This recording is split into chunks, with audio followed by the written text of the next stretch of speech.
Ako ay nagagalak na makita kayo at alam po namin na susuportahan niyo po kami sa proyektong to gaya ng sinabi ng kapatid ko. Maganda po ang adhikain namin. Kaya alam po namin na ito ay magtatagumpay dahil nga po sa inyo at higit sa lahat sa Panginoon. Nagpapasalamat ako sa asawa ko dahil binigyan niya po ng go signal kaming magkapatid na ituloy po ito. Kaya nga sana po mapabilis ito, although ang talagang nakikita namin po target itong matapos mga 2 years.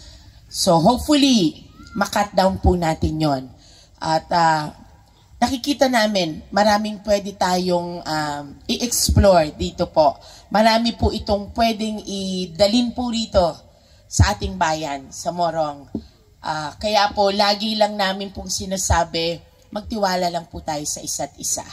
Mahalin lang po natin ang bawat binibigyan natin ng panahon at pagmamahal.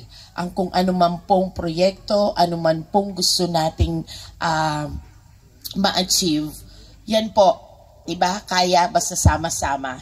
Kaya maraming salamat po. At paanyaya rin po na after po nito, meron po kaming konting hinanda sa Rancho Bravo kung pwede po namin kayong makasama para meron tayong konting pagsasaluhan po doon. Maraming salamat po and God bless to all. Thank you.